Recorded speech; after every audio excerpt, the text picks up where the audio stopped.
You're listening to PetLifeRadio.com.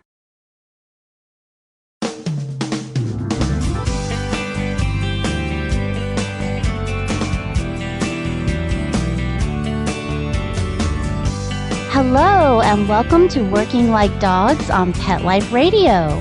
Thank you for joining us today. We're your hosts. My name is Marcy Davis, and my service dog, Whistle. And we're thrilled to be with you today to talk about working dogs and working animals. That's one of our favorite subjects, and today it's also one of our guests' favorite subjects, and his name is Wayne Tuttle. And Wayne is here with us today along with his guide dog, Cosmo. And Wayne has a lot of things to talk with us today. He has a magnitude of experience from working in the corporate world to the nonprofit sector, as well as his expertise in owning and managing 2 successful online stores. So he's got a lot of things to talk with us about today and to share with us about his experiences with service dogs and guide dogs and other types of working dogs. So please, we're going to take a quick break to hear from our sponsors, but please come back and join us as we visit with Wayne Tuttle.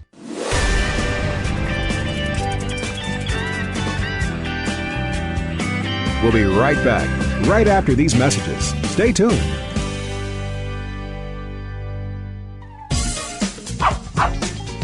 Give your dog some thought with Dog Thoughts. It's the iPhone application that everyone's talking about. Hey, what do you think of this? A man in Davis, California says he's invented an application for the iPhone that claims it can read your dog's mind. Huh? No, it's true. Now, I read about it on my cat's Twitter page. That's why Jay Leno talked about it, CBS reported on it, and now you can see what all the buzz is about. Created just for dog lovers, Dog Thoughts makes taking photos of your furry best friend more fun. Shake your dog and read his mind. On your iPhone, of course. Take a pic of your pup, shake your phone, and watch as his thoughts appear on the screen. Does he have a bone to pick with you, or is he having a tail-wagging day? Get your Dog Thoughts iPhone app today. Just 99 cents. Go to PetLifeRadioPromotions.com. That's PetLifeRadioPromotions.com.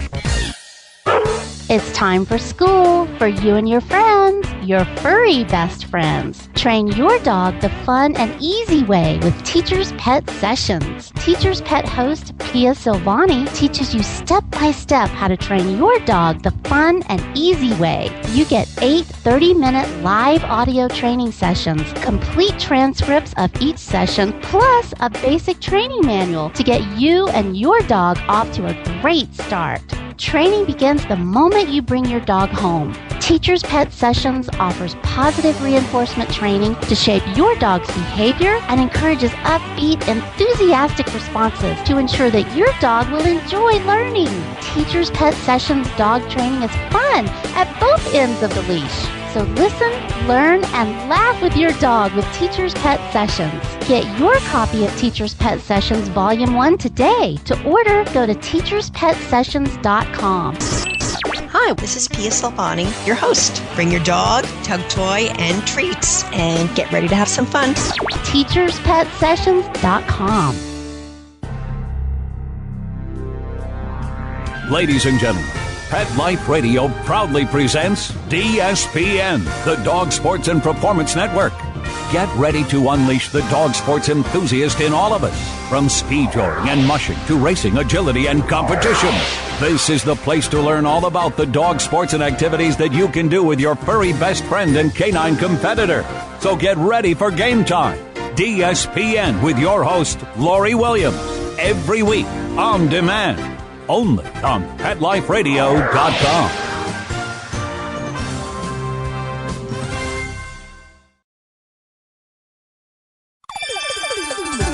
Let's Talk Pets on PetLifeRadio.com.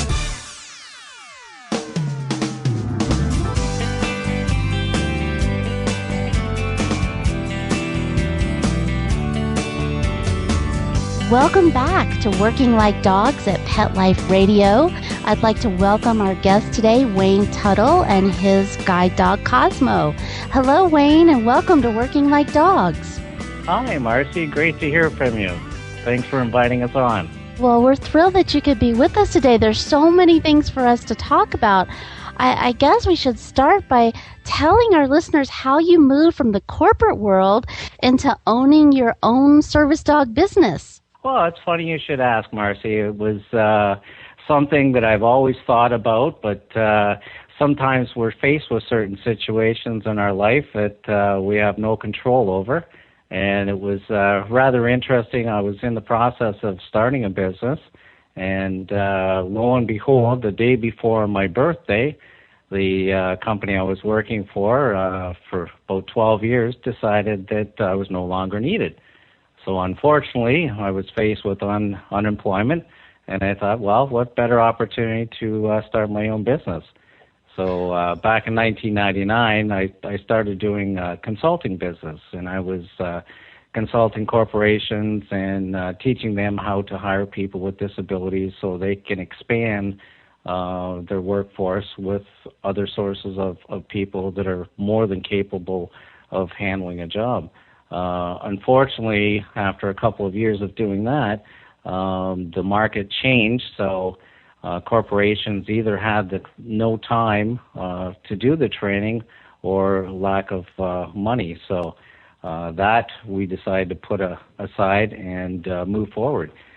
Some friends of mine, they approached me one day and they said, Wayne, why don't you come on board with us and start an online store? Well, not knowing anything about designing websites or anything like that, I was a little reluctant, but I said, okay, well, let's go to this meeting and see what we can come up with. So quite a few years ago, we decided to start up our first store, which was more of a country type of store that we offered everything from cigar humidors to pet supplies and that sort of thing, and it just progressively changed over the years, and we were finding more and more people were more interested in purchasing cat and dog related items. So we started changing the inventory, and after a while we changed ownership. We then relaunched the business, my wife and I, of 21 years. We reopened the store about 6 years ago, and it's called Tuttles, Paws. And we have a number of items in the store that are rather unique. And it was really funny how we relaunched and rebranded this store. My first guide dog, Pacer, I retired him after 10 years. And for the last few years, it became more and more apparent that he was struggling with hip dysplasia, and he was quite uncomfortable. So after repeated visits to the veterinarians and that sort of thing, we had to make an agonizing decision to euthanize Pacer. But as you know, having a service dog is not like having a pet dog. You're with your service dog 24 hours a day, 7 days a week, and it was quite devastating, to say the least. But after that, we thought, I was wondering if there might be some products out there that may have helped Pacer live more comfortable in his last years. And we finally, after doing some research, we found a product called the Bottoms Up Leash. And from there, we just started expanding the product line to include more and more unique and unusual products that you can't really find in your typical retail store. And what was that leash, Wayne? What was it? What made it work for your dog? Would have worked for your dog? Well, the actual leash itself, it attaches on the back end of the dog's legs, and it basically takes a lot of the weight and the stress off the dog. It's not as if you're carrying your dog around with this leash. You're just assisting the dog, so it makes it more comfortable for them. There's less weight on them, especially if they're suffering with hip dysplasia or any kind of hip problems. This certainly assists the dog to be more comfortable, really. So that's so cool. So you started from your own experience and expertise, you started finding these products that you thought would specifically assist people with service dogs or other working dogs. Oh, absolutely. Over the years, again, we started making some significant changes to our website. We were finding that not a lot of people were purchasing the cat related items, so we started changing it all dog items, and we had just 2 pages that were dedicated just to service dogs, and it just became more prevalent that people were more interested in purchasing service dog supplies.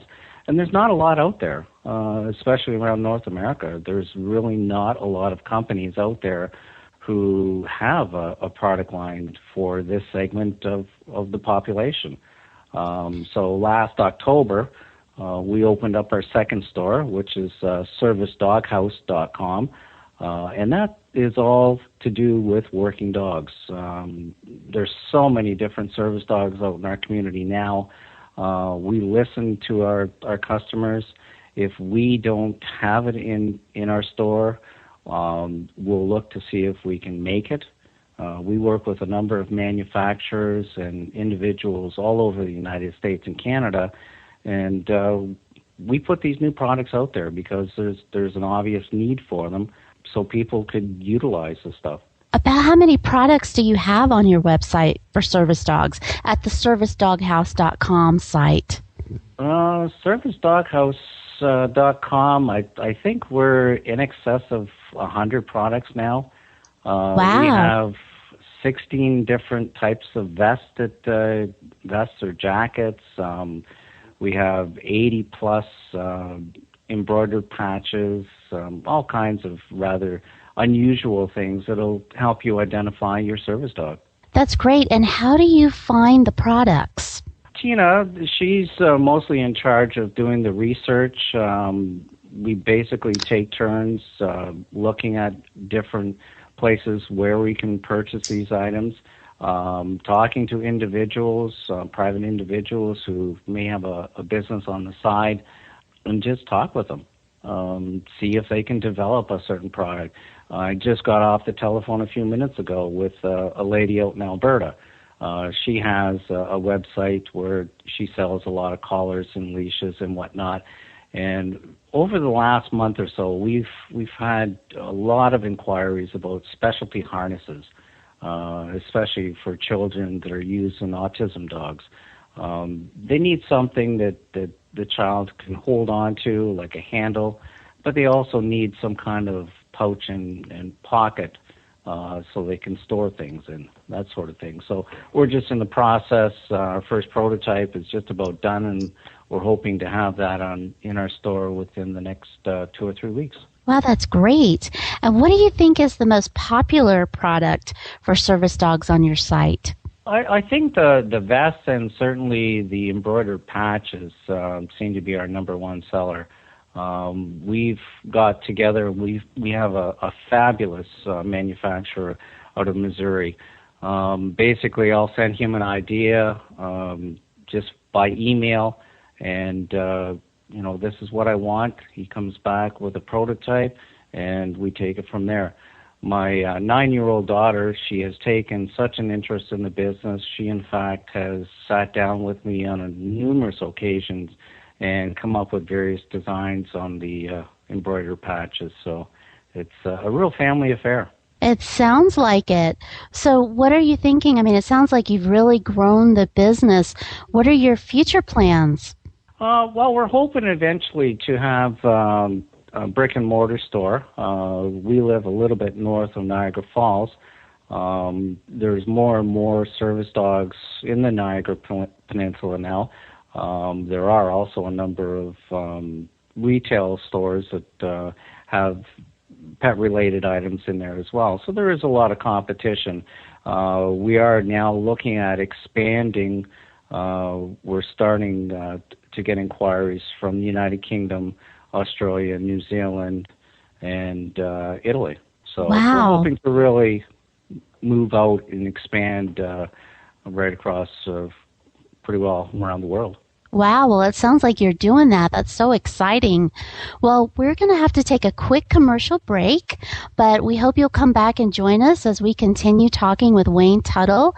Because when we come back, I have a couple of questions for Wayne about access laws in Canada, which is something that he and I enjoy talking about that and how it compares to the ADA. So please come right back after these messages from our sponsors.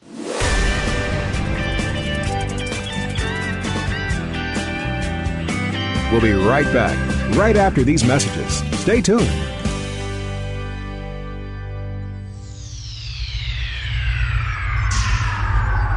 Greetings, human. What planet am I on? Welcome to Pet Planet. Here's a copy of Pet Planet Magazine, Florida's most informative and fun pet resource magazine. It features heartwarming stories and informative articles from local and national pet experts. Excellent. Pet Planet Magazine offers Operation Planet Rescue, helping rescued pets find new homes. And it's available at 500 locations in South and Central Florida and 24/7 on the internet at petplanetmagazine.com. If you're out and about with your pet, you may be featured in Paparazzi, candid pictures of you and your pet. For up-to-date pet-friendly events, activities, and pet-related services and products, Pet Planet Magazine is your final destination. I shall take this magazine home with me. Back to your home planet? No, to my condo in Boca.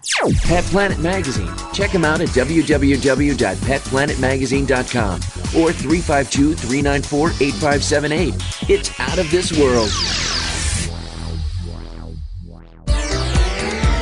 From Paris, New York, and around the globe, get ready for the hip, the trendy, the uber cool where pets rule. If you've got a passion for pet fashion and a flair for animal wear, this is the ultimate place to take a peek at what's chic in the world of designer pet fashion and cool new pet products. On the Pet Set with our fashion diva, Queen Dog Lady. The Pet Set, every week on demand, only on PetLifeRadio.com.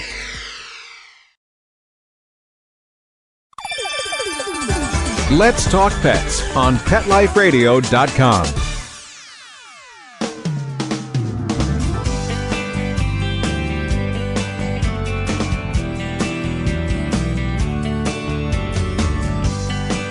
Welcome back to Working Like Dogs at Pet Life Radio. We're talking today with Wayne Tuttle about his experiences with his online stores, specifically for service dogs. And we now I really want to ask you, Wayne, about something that you and I have talked about, which are the access laws in Canada and the difference in the access laws versus the ADA in the United States. Can you tell our listeners how they compare, how the access laws in Canada compare to the ADA? Yeah, actually, the big difference between our laws and the ADA in the United States, my understanding, the way it works in the United States is that the federal government has how would I explain, the powers to override state laws or city laws. Am I correct in saying that? Yes, that's the idea. In Canada, we have each province has its own access laws. Unfortunately, the Canadian government, the federal government, has no powers to override any of the provincial laws.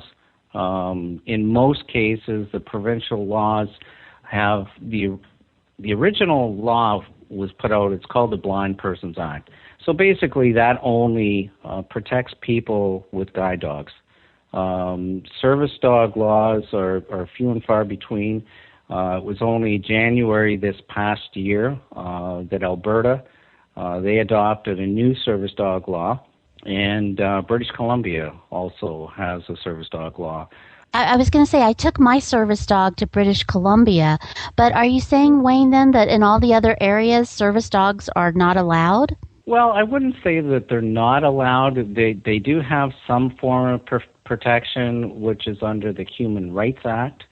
It is very, very vague, so it's nowhere near the ADA. In fact, I'm in the process right now of lobbying the Ontario government I've been working with other organizations since 1990. We've gone through 3 readings to adopt the service dog law for Ontario, and every time the government changes, we have to start all over again. In fact, I'll be meeting with one of our member of parliaments, and in fact, my own guide dog trainer, who now has his own organization, Autism Dog Services, and both of us are going to get together with the member of the parliament, and he's assured us that he's going to champion our cause and readdress it to the federal government. We have attempted to modify the Blind Persons Act to include service dogs, but unfortunately, the people who originated the Blind Persons Act did not want to modify that existing law. They wanted to have a separate law from service dogs. So basically, we're starting from scratch. We're looking at the Alberta legislation that was just passed, like I said, in January. We're also going to look at the ADA and take some of the aspects of the ADA and hopefully implement it into the Ontario law as well. Wow, well, that's so frustrating to have been working on that since 1990 and to still, it's almost as if you're still at the same point that you were when you started. That's really frustrating, but I'm so glad that you're championing that, because that's the only way that it's going to change is when people like us keep saying, but wait a minute, I have a human right to have my service animal with me and I need access. They need to be with me all the time. I know even in the United States, the ADA is wonderful, but I still have issues with access. And it's always when I least expect it that I'll go into a store or into a new restaurant, or when I'm traveling to another city and I'm encountered by someone who tries to deny me access with my service dog. So again, it's like, starting that whole process again of education and explaining, what a service dog is. And I carry the law with me all the time so that I have that and I can just share it with them. But even that still doesn't work. Yeah, I think that's the biggest complaint that anyone who works with a service dog, I think it's education, the lack thereof. Yes. It's hard to believe in the year 2009 there are still people in our community, in our states, in our provinces who have no idea that there are service dogs out in our community, and there are reasons why they're coming into their little variety store and places like that.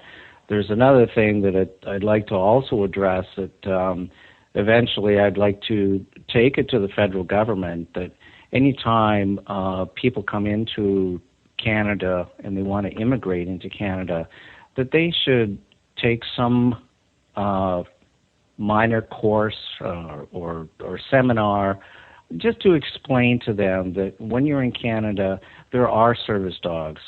So if you decide that you want to start your own variety store or dollar store or wherever, you have to understand that eventually one day there may be a service dog that will come in to your facility. Not to get sidetracked, I just wanted to back up a bit with the legislation that was passed in Alberta. I just read today that there are approximately 150 guide dogs in Alberta, and there are 100 service dogs. Wow. And they have passed the law with that amount. So to me, there's no reason why other provinces, or even in your particular case in the United States, there are some states that don't even have a law in place, even though they are protected under the ADA. Yeah. One of the big issues that I hear about in the United States are puppies and training.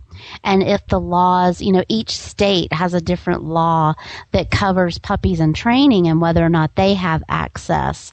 But most of the states, to my knowledge, do cover puppies and training. I mean, there's some that I believe still that don't. So don't quote me on that completely, but I know that that's always been an issue. The service dog recipients definitely have access, but it's the puppies and training. How many programs are there in Canada that train guide dogs or service dogs? I can't, off the top of my head, I can't remember all of them, but there seems to be more and more organizations that are starting to train service dogs, whether they be guide dogs, dogs for children with autism, that sort of thing. Just off the top of my head, I think there's about 6 or 8 of them in Canada. There could be more now. The only thing that we're finding that more and more people are looking towards other avenues as far as receiving a service dog. Right. Some people, unfortunately, they'll go to a website and they'll look at the website and they'll say, $7,500 for a dog. I really can't afford that. Well, without even picking up the telephone or sending an email, they automatically assume that the $7,500 is coming out of their own pocket. Where some organizations will donate these dogs per gratis, whereas other organizations will ask that you assist in fundraising to cover the cost. I know some organizations are as low as $5,000, and I've seen them as much as $30,000. Yeah, and that's the same way it is. I always tell people when they ask me, how do I get a service dog? I tell them it's like any other major purchase in your life. You need to be a good consumer and you need to research it and see what agencies, what their policies are, what their prices are, what their commitment is to you and your dog. You know, it's like anything, because there are some agencies in the United States that will give you the dog for free. In fact, some of the largest agencies that train service dogs, they provide them for free. And then it's like you said, it's everything from a sliding scale to you participate in the fundraising for other agencies. So it is a big scale of what's out there. But again, it goes back to what's your disability, what are your needs, and what agency is the best fit for you. So I have to ask you, Wayne, where did you get Cosmo from? What agency? Cosmo came from National Service Dogs originally. My first guide dog, Pacer, he was from the Lions Foundation here, just outside of Welland, close to Oakville.